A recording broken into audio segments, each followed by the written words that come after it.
Okay, so welcome everyone to the FuturePedsRes Navigating ERAS as a DL Applicant Mentorship webinar. We have some fantastic speakers here today, and we'll kind of get started. Just a quick reminder to everyone on the next slide. FuturePedsRes does a whole series of webinars all throughout the year, mentorship for different cohorts of applicants. We recently did our IMG mentoring webinar, alternate pathways mentoring webinar, and we do have another one coming up next week. So just keep an eye out, connect with us on our social media and website, and happy to have you here. Thanks for joining. Quick introductions. My name is Mahima. I'm a fourth year at the Carle Illinois College of Medicine. I'm one of the FuturePedsRes co-directors and have the distinct honor of being co-director along with Morgan Chadwick, who's also here on the call. And we're hoping for a great year. We also have our FuturePedsRes general webinar leads, Banu Wahi Singh, who's a honorary clinical fellow at the University of Edinburgh Medical School, and then Jessica Reichman, who's an MS4 over at SUNY Downstate. So we're really happy to have their support as well. We're also really lucky to have support from a lot of advisors and other medical professionals in the field. So we have Dr. Michael Dell, who helps advise FPR. He is located at the Case Western Reserve University School of Medicine, and he works very closely with the APPD, so program directors across the country. Also on the APPD side of things is Colleen. She really helps do a lot of behind the scenes work for not only APPD, but also for FuturePedsRes. So she kind of helps sets up all the Zooms and make sure that we all get connected so we can share this information for you. We also have the lovely Dr. Thompson. She is at Boston University, and she is a ComSet faculty advisor for FuturePedsRes. So we're very lucky to have all of their support and encouragement as well. And now to the main event tonight. We are going over applicants who are coming from DO schools. So we have a couple of great speakers. We have Dr. Laura Bodie. She is located at Oklahoma State University in Tulsa, and she's a pediatric hospitalist there as well. So program director side of things and hospitalist. And then we have Dr. Madison Tyke. She is actually a chief resident, congratulations, at University of Iowa Pediatrics residency. And she went to the Des Moines University College of Osteopathic Medicine. So we're very excited to welcome them both tonight. And again, just how this will work, we have a few predetermined questions that we think would give everybody a pretty good overview. So we'll start with those. And then towards the end of the evening, we'll make sure we have some time for some open question and answer so everybody can get their questions addressed here. All right, so for the first question, we'll start with Dr. Laura Bodie. So what factors should an osteopathic applicant consider when they're deciding how many and which programs to apply to? Sure. Hi, thanks for having me, guys. I'm happy to chat with some awesome DO students looking to do pediatrics. So when you're thinking about applying, we've kind of been looking at data.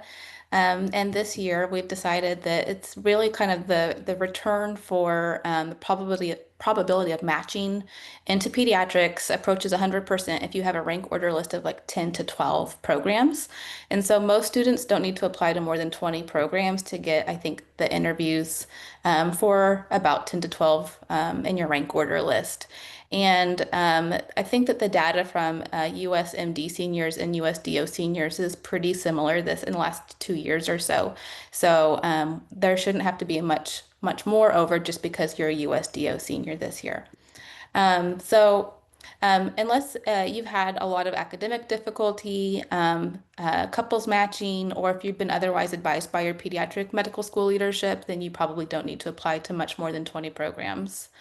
And so thinking about like factors about how many to apply to and what programs to apply to, you just really need to know yourself. Think about what excites you about pediatrics and what is your learning style, what has enriched your like clinical growth in the last 2 years, and what are your career goals when you're looking at programs, thinking about yourself fitting into those programs. So is geographic, is that important to you? Being close to home, being in the size of a program, a large program, small, or somewhere in between? practice settings. You know, do you want to work in an urban or underserved area? Would you like to have some rural experience? Do you have any little special clinical interests or tracks that you're interested in? So thinking about yourself before you're going into this process is really important. And consider what might be a good fit for you in that. But in saying that, don't box yourself in. Keep an open mind. Choose programs kind of widely that fit your goals, and you might find that at least the program where you least expect it. You might find some new passions and some experiences that lead you into a total different direction, and maybe that's right where you're supposed to be too. So keep an open mind in this process as well. I encourage you to look through programs on their websites, their Instagrams. We have a lot of like services you can use, the Residency Explorer and Frida, and you know, talk to alumni and friends that are in pediatrics or other programs and other institutions too. So I just want to caution you against getting swept up in shiny marketing. You know, sometimes larger programs have really awesome websites or videos or, you know, social media that smaller programs don't have access to also. But so don't get swept up, but get the information that you can that speaks to you. So. Thank you so much. That's always good advice, no matter who's going through the process, is to kind of see what you might want before going into things. All right, and then the second question we have, we can start with Dr. Tyke. With the transition to pass-fail, how necessary is it for an osteopathic applicant to take both USMLE Step 1 and COMLEX Level 1? And similarly, how necessary is USMLE Step 2 in addition to the COMLEX Level 2? Yeah, hi. Thank you so much for having me. I'm really excited to be here. Um, I, so personal experience is I only took COMLEX Level 1 and COMLEX Level 2. I was one of the last years where it was not pass-fail. But I would say for most pediatric residencies, it's perfectly fine to take just COMLEX Level 1. I think that generally a low USMLE score will hurt you more than a high USMLE score will help you. If you do have already taken USMLE and your score is not what you wanted it to be, I think your explanation of why extenuating circumstances is going to help you a lot. I think in general, from my experience in the pediatric residency program specifically, the exam scores are not what we look for the most. It kind of gets you in the door, but then once you have your interview, your personality fit with the program is a lot more important than what your exam scores are. So I had some fresh interns in the last couple weeks ask me about Level 3, and I said absolutely do not spend money on USMLE Level 3. Like the farther you get in the process, Level 2, Level 3, I think the less important it is. So especially coming from a Midwest program, I don't think the USMLE is that important at all. So if you are someone who took only COMLEX and did not take USMLE, I think that you should not expect it to negatively impact your outcomes. I can't speak for the coasts, like the East Coast and the West Coast, if they expect a USMLE score, but I would say that for the majority of pediatric programs, COMLEX is just fine. And I think that programs are very used to seeing COMLEX scores. I was told by one of my med school friends who I saw earlier this week that her program has like a translation from COMLEX score to USMLE score just so they can kind of understand it better. And I think overall it's okay if you didn't take USMLE. Great, thank you. And Dr. Bodie, do you have any other perspectives on this question from the program director side of things? No, I completely agree. You know, the APPD is recommended to all of our pediatric programs that we don't, you know, expect a USMLE score in addition to a COMLEX score for our students who are, you know, required to take a COMLEX. So, yeah, I don't think that you need to worry and stress about taking extra tests or pay for extra tests. If you're a pediatric applicant, a COMLEX score should be great. And if a program is not willing to do the math or to look at that score, then it might not be the right fit for you. I don't think anybody will be sad at the advice that we don't have to take more tests. So thank you for that. All right. And then for question number 3, again, Dr. Bodie, we can start with you. What's the best approach to addressing if there is a concern for a low COMLEX or USMLE score or other kind of red flags on both the application and then later in the process, such as during interviews? Sure. Um, as Madison said, a COMLEX or a USMLE score, that's just part of your application. And I can't speak for all program directors or all programs, but I'm not looking for an explanation for a low score on your ERS application. Scores are just what they are. They're not the most important thing, probably. So unless you have some extenuating circumstances surrounding like your board prep or your test day that you want to explain, I think that we would prefer to hear really about your growth that you've had from facing academic challenges, especially if you've had like board failures or extension of training or other, red flags. If you have an extension of your training due to academic failures, I do look for, an explanation of that in your ERS application, at least briefly. But if you're worried that you have academic red flags, talk with your academic advisor to review your application. Sometimes what you're worried about probably isn't a big deal, like if you get a B in your PEDS rotation or something like that. Or if your score is, not as high as you want it to be, but is still average, then it's probably okay. In interviews, we want to see your perspective on facing challenges. So if you're invited to an interview, obviously like the program is interested in you beyond that one challenge that you've had. And we still want to hear your perspectives on, what you learned from that, the growth that you've had from it. So don't, ignore if there's any big elephants in the room. Do some reflection, be able to speak about it honestly and openly. And that's what we really want to hear from you in an interview. Great. And Dr. Teich, do you have any other perspectives on this question as well? Yeah.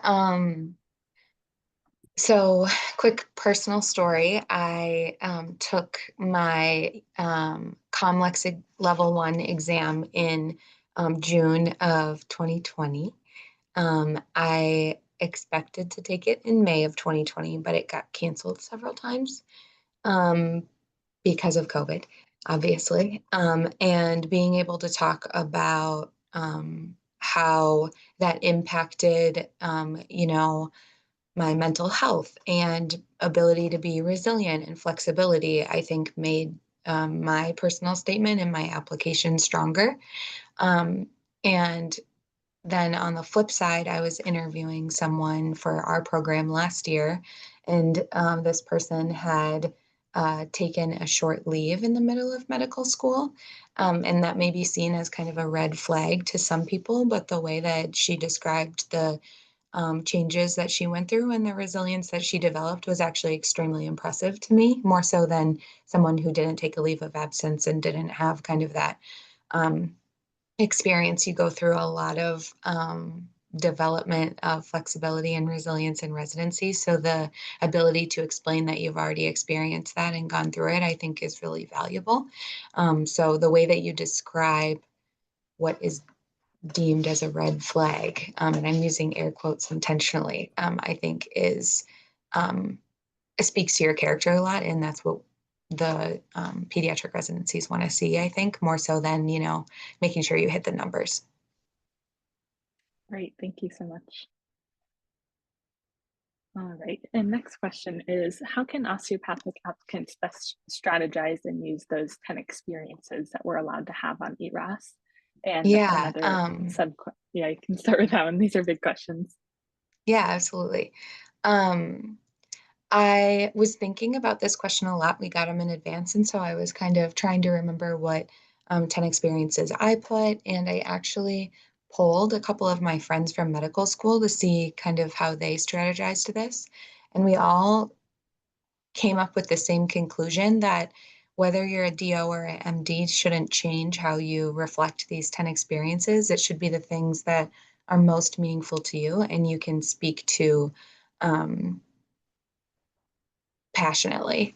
For example, if you got the opportunity to practice OMM, at my school, we had an Amish community get bussed in, and we were able to practice OMM on these people. And I remember making really strong connections with some of the pediatric population. One of the 6-year-old boys fell asleep on the table as we were doing some manipulation, and that experience was really meaningful to me. And so I think that you should use the opportunities that DOs offer as an advantage to you.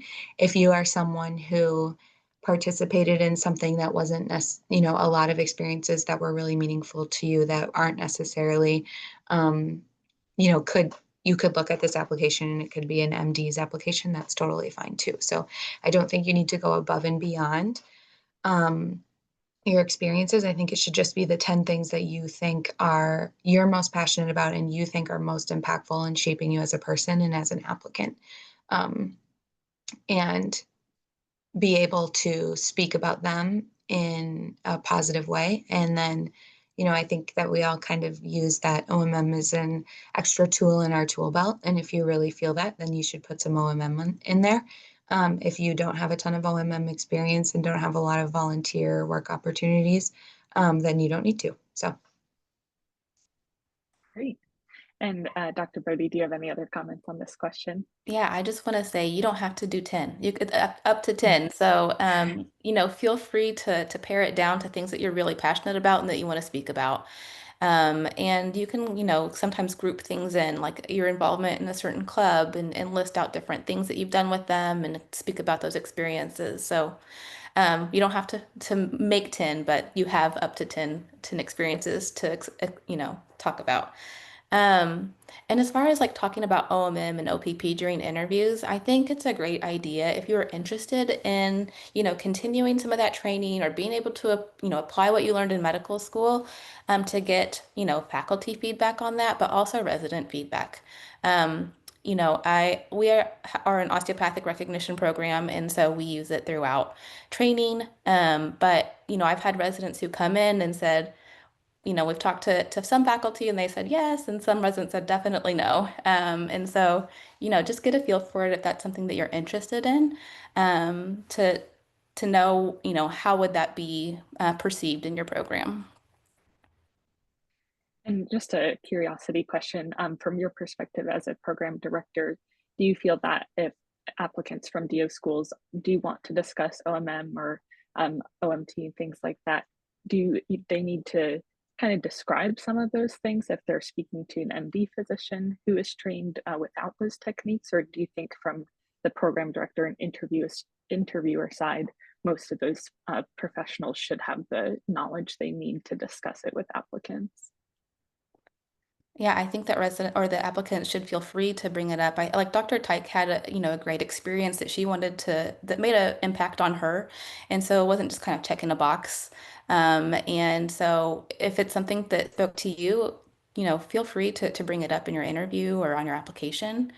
Um, and also, a lot of residents or applicants, I'm sorry, don't get much experience, especially with pediatric OMM or application of OPP in their training. But if they're looking to, improve their education in that, asking what avenues there are in that program could be really important. Thank you. Just one other thing to add quickly, if that's all right. Don't forget that these residency programs are also trying to impress you as an applicant. And so if you bring up OMM and they kind of stumble through it and are not sure, maybe that's an indication to you that that might not be a great match. I know that my program director is an MD, and we're not a specific osteopathic we don't have a specific OMM curriculum through our residency, but most of our people who are doing interviews who are MDs should know basics about what OMM is, or at least that's what it means to be a DO. So use that as, don't forget that you are also interviewing them in a sense. Thank you. Always a good reminder that we're all trying to find a good fit, whether it's us for them or them for us. All right, and then back to Dr. Bodie. What steps can an osteopathic applicant take to connect with a residency program during an audition or an away rotation? Yeah. I love meeting, students that are, from out of state and coming for auditions. And so I would say you don't always get the opportunity to meet with program directors or program leadership. But if you do, take it and get to know them, but really also get to know your residents and your faculty at all levels. Get to know them personally and show them your personality too. Show up to work, excited to learn, be on time and be polite and respectful, demonstrate what you've been learning through the month and, ask for feedback and implement the feedback. And you will really be shining during your audition rotation. And also, just out of curiosity's sake, do you feel that the requirements for doing away or audition rotations change coming from a DO background, or do you feel that the recommendations of the necessity of those are similar for those students? Um, I don't know. I can't speak to that. I work with just DO students, and so I'm not sure what everybody faces looking at other programs. I definitely think that they shouldn't be required to do, an audition rotation with a program to be considered if you're a DO student. Again, we have a third of current pediatric residents, I think, are DOs. And so program leadership and programs are familiar with osteopathic medical schools and the kind of students and residents that they get out of those programs. And so an audition rotation shouldn't be required. But it definitely can help highlight who you are, your personality wise. And Dr. Tyke, if you didn't do an away rotation yourself, I'm sure you've seen many people come through your program now that you've been a chief and have had a few years there. Do you have any tips for people who are going to new institutions to really connect with either the residents or the program as a whole? Yeah, I think the residents have a big voice. And so if you can connect with the residents you're working with, I think that's a good sign for the residency program that you're going to be a good fit, and also a great sign for you that you're going to be a good fit in that program. And so be yourself and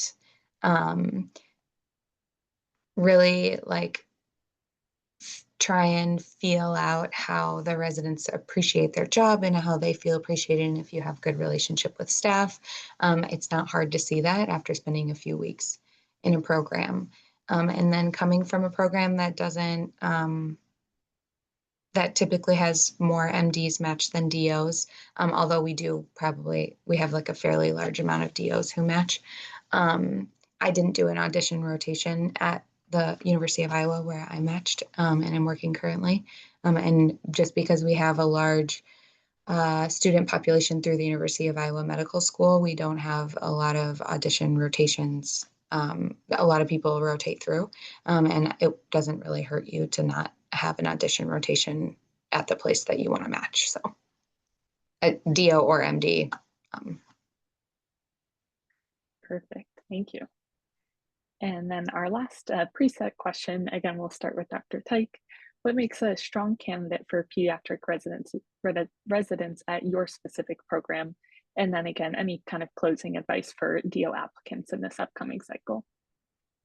I would say first and foremost, personality fit is important to us. We want to know that you're going to fit into our community, and we can rely on you when we need you, and we want you to know that we're going to take care of you when you need us.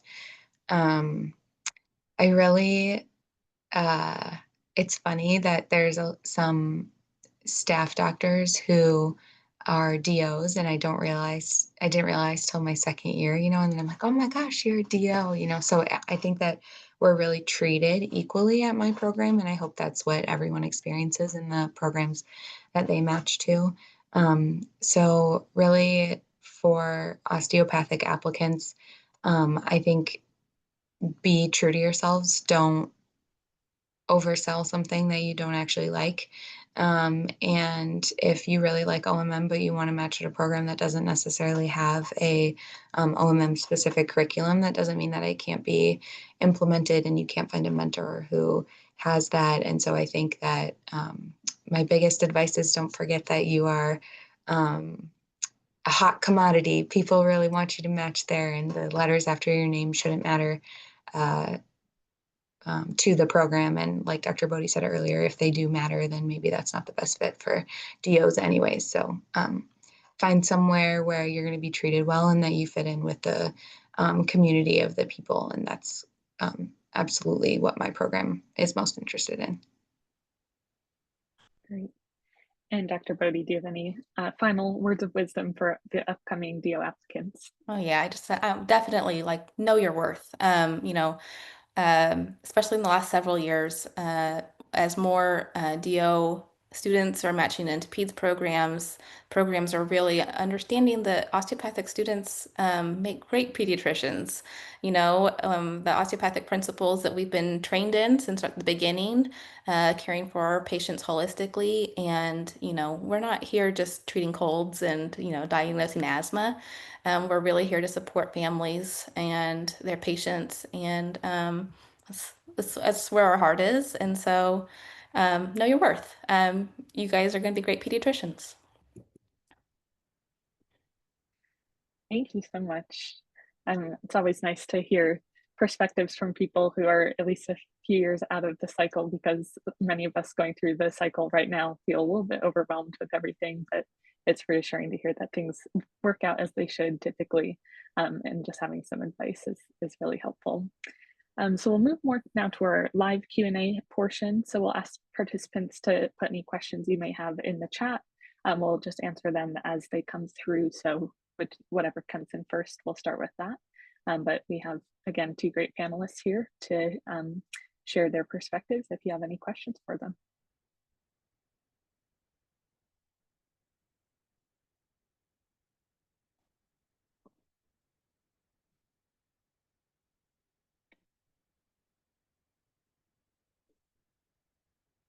Actually, do have one more question myself, so I'll jump in while we're waiting.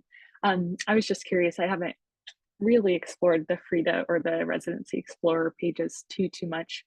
Is that a pretty good website to find out if programs have OMT specific like tracks or anything like that, or do you have to dig through different program websites more so for that information? For at least for like Frida, I mean, a program would have to put in any tracks or curriculum that they have in there.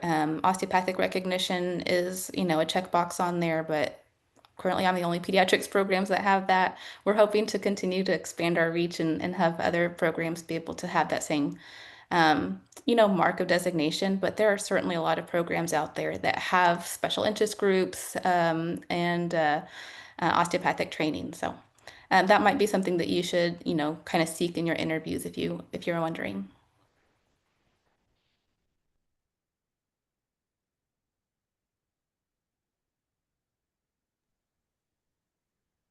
And Yeah, go ahead. yeah, Morgan, I think someone is requesting to look at the timeline for preparing for PEDS residencies, something on the second slide.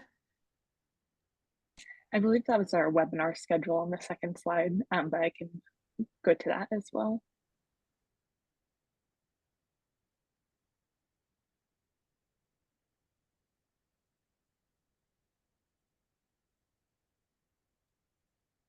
And so this is the list of webinars that FuturePedsRes hosts.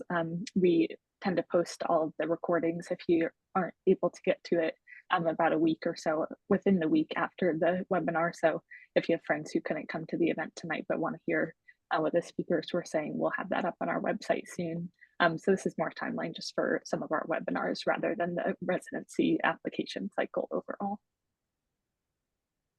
But if you do have a specific question about timeline, feel free to put it in the chat and we'll get to that for sure. We do have one question in the chat about how would you suggest we get to know the residents or program director if we're doing more of like an outpatient audition or away elective, for example, in like a subspecialty compared to doing inpatient work as like a sub-I. And either Dr. Bodie or Dr. Tyke.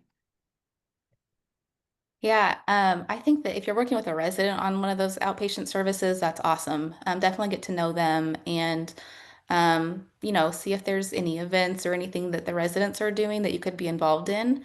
Get to know that faculty member and the group of faculty members for sure too, because they have an important voice in their program. Um, and if you want, you can always send an email just to, the program coordinator and say, I'm here for an audition and would be happy to meet if they have the opportunity. But just know that that's can't always happen, and it's nice to just reach out and introduce yourself. Yeah, I think if you have the opportunity to go to like a noon conference or some sort of didactic work where most of the residents gather, that's a really great place to learn about the program itself. I remember on one of my away rotations, I was doing infectious disease and I would hang out in the lounge with the resident I was working with, and I got to meet several other residents, and that was a great way to kind of see behind the curtain, if you will, what that program was like. Yeah, that's a great idea. Um, Another question in the chat is asking for more first year DO students, any advice on how they can start preparing their application for eventually wanting to match into PEDS? So starting a little early, any advice on that? So in your preclinical years, I recommend that you get involved with clubs on the med school campus. Sometimes there's outreach, events that you can participate in and get to see some kids out there. And I think that's always fun to be involved with. And often, residency programs are reaching out and working with peds interest groups too in the preclinical years. And in your MS3 year, make the most out of every rotation that you're on. Don't be narrow focused on pediatrics, but just learn as much as you can from every experience. And then when you're in fourth year, just enjoy all of the pediatric patients that you get to see. Yeah, I think I um, was a member of the AAP, and so I would get their newsletter a little early, and then I was able to put on my application that I was a member earlier, and then it kind of shows your interest over a prolonged period of time. It's not necessary to do that necessarily, but something that could be interesting. And then they send out a lot of like webinar information and things like that as well. And Awesome. follow FuturePedsRes, I'm sure, right? Exactly. Um, Actually, a question that we get pretty often is, like, for example, for me, my exposure to pediatrics wasn't until later on as a third year doing clerkships. Do you feel that puts you at a disadvantage in any way? No, there's two camps of pediatricians, right? It's like went into med school wanting to be a pediatrician, terrified to work with adults, or like just fell into pediatrics and decided this is my happy place. And so you're not at a disadvantage. As long as you find that kids are the best in the end, then that's all that matters. I thought I was going to be a surgeon my first year of medical school, and I was very wrong. And it's a great story to tell about how you find yourself in medical school. Awesome. Good to hear. One question in the chat is about in terms of plans for those that maybe want to pursue fellowship after residency. Could you share a little bit about how being a DO maybe might impact this currently, or would it depend really more on the residency program you end up at? I don't think that pediatric fellowships are um, looking critically upon being a DO. Probably there's some institutions and programs out there that have um, some issues with it, but maybe, again, that's probably not the right program for you. Um, uh, we have really great success fellowship match rate and our residents who are looking to do it and they're all DOs. And so, yeah, I mean, follow your heart. Just to toot my program's horn a little bit, the University of Iowa has a pretty great neonatology group. And we have DOs match into our NICU program all the time. One of my co-residents just matched into our NICU fellowship program, and she's a DO, and we have lots of DOs as faculty who have gone through our program as well. So I think that who you are as a person is the number one thing that's going to impact if you what fellowship you match into. The next question is about the experiences section for ERAS. Do you recommend focusing only on experiences that occurred during medical school, or like, for example, if there are one or two from gap years either before or from a previous lifetime when you're doing something different, should we still include those? I think you should. If it's important to you and it built your character and who you are as a person, I definitely think you should include it. It's probably in med school, you're busy studying and trying to pass neuroanatomy and don't have time to do all the things. So, your life experience is really important to you, and so you should highlight what's important to you in your application. Yeah, what you're passionate about and what describes and defines who you are as a person is so much more important than timeline and what specifically you did. Are there specific kind of research or extracurricular activities that you'd recommend that people focus on, or it's just really whatever their interest is the most in? I think as long as it fits who you are genuinely, that's what's important. For sure. Awesome. We have a few more just kind of questions that were pre-planned or sent into us through social media. What feedback have you gotten from students going through your program with osteopathic recognition? Do you feel that they have a better sense of the DO community? Um, yeah, I think so. We are, have the osteopathic recognitions because we want to continue to train osteopathic pediatricians who are, members of the AOA and um, give back to their osteopathic students going forward too. So it's been an awesome thing to have that kind of tie us together to other DO pediatricians. But again, you can have really great osteopathic mentors and training in programs that don't have OR from ACGME as well. But if you're in an OR program, you're certainly going to be encouraged to keep giving back as an osteopathic pediatrician.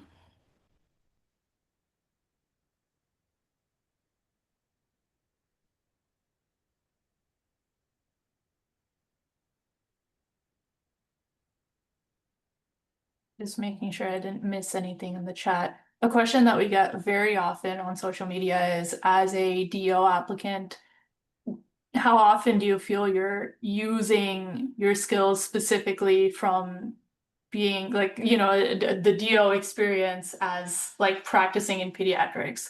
How often do those skills translate into practice? I can kind of speak as someone who doesn't have osteopathic recognition.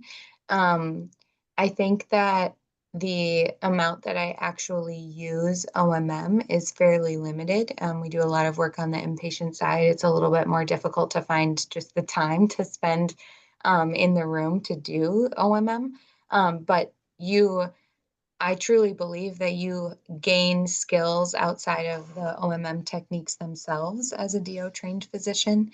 You are trained to think holistically before, each pin pocket thing. And so you use those skills and build on those skills throughout, every day, every minute that you're practicing. And don't forget that it's not just the specific OMM training that we have.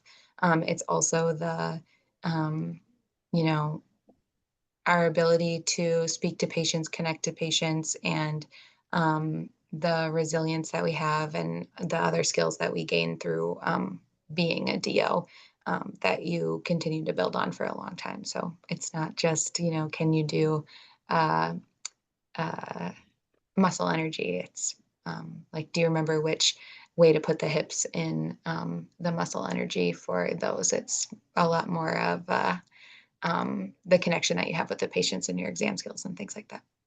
Absolutely. Yeah, as an OR program, a lot of our residents don't, always utilize OMT on a daily basis. They have the skills too, but the OPP part of it, the holistic practice is what's important. And that's what you've been, learning for 4 years of medical school. And hopefully in the clinical areas, you get to see that in practice too. So we hope that you take it into your practice and into your residency. I want you to take away kind of from what Dr. Bodie and I are saying, or specifically from what I'm saying, is that who you are as a person matters a lot more than the letters attached to your name. But there certainly are some advantages to being a DO. But just a piece of advice for like how to interview, being able to talk about it in a way that's not demeaning towards MDs is a really great skill to have during your interview season. So talking about how it builds upon you, but don't compare yourself to MDs necessarily. That's, like there's ways to learn how to take boards without actually learning the information. It's how to do an interview more than it is in actually like how to be a good resident, but that's just something to keep in mind.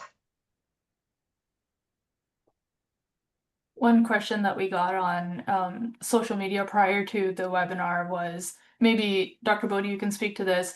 Do you think more schools will have osteopathic recognition in the future? And where do you think osteopathic recognition pediatrics is kind of headed as a trend? I can only hope so. I know that there's some programs interested in developing it. And some have had some osteopathic roots for a long time and do some of that training just without the stamp from ACGME because there's a lot of, barriers to having accreditation. And so, yeah, I hope so. I hope we continue to grow. I hope so too. Awesome. How is experience in OMM focused research perceived by programs? That was like a specific question that we got. It's a good question. I think that just having any type of research background is helpful just to kind of know what's, medical science looks like. And so, I may look at applicants that have urology research interest in their med school, and that's not necessarily probably um, exactly what they'll be doing in residency, but just to know that they have kind of learned what research as a medical scientist looks like is important. I think it's super cool. If I saw that on your application, I would definitely ask you about it. Awesome. Yeah, a little more of a broad question. Do you feel as a pediatrics applicant, if someone has research, for example, someone has no research on their application, is that a significant disadvantage? Or if they have research, but it has nothing to do with pediatrics, is that a significant disadvantage?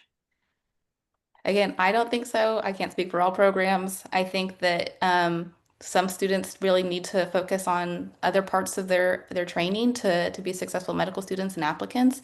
And so it's nice to have a well-rounded application, but it's certainly not necessary to have check marks in every, section.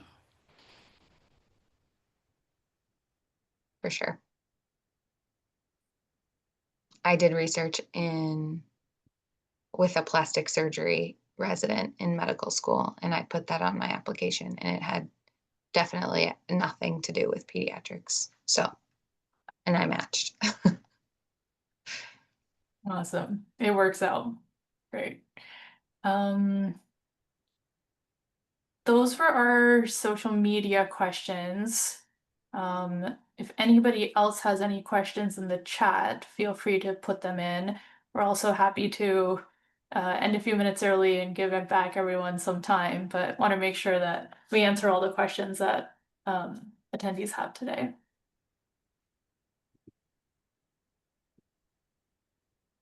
Or also Morgan or anybody else, if you have anything to add, feel free to let us know.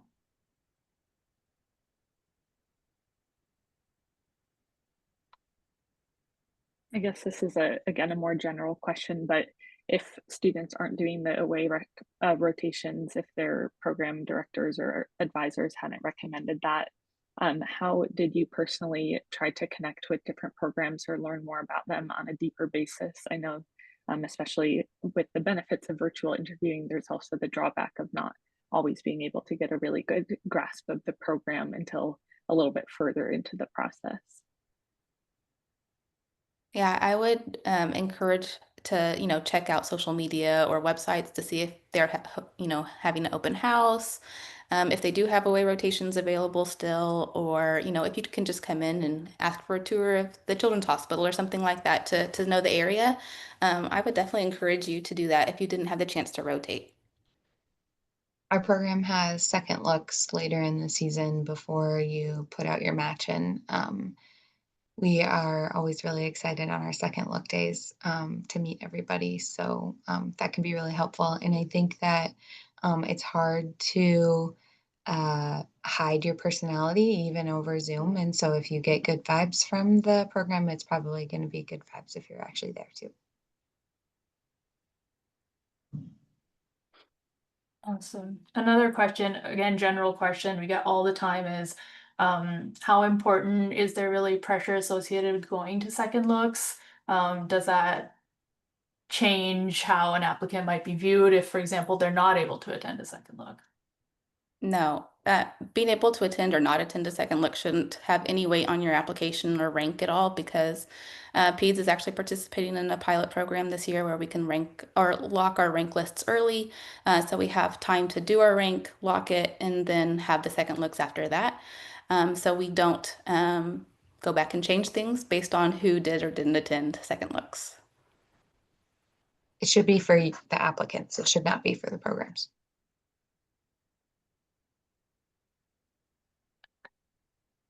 Awesome.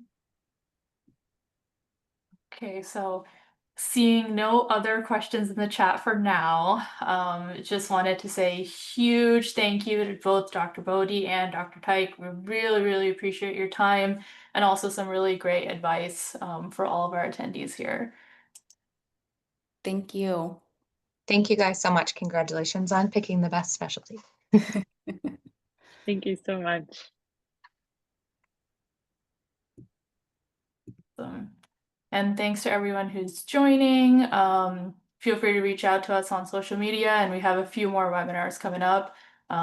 Thanks for joining today. We hope to see you next time. And have a great rest of the evening.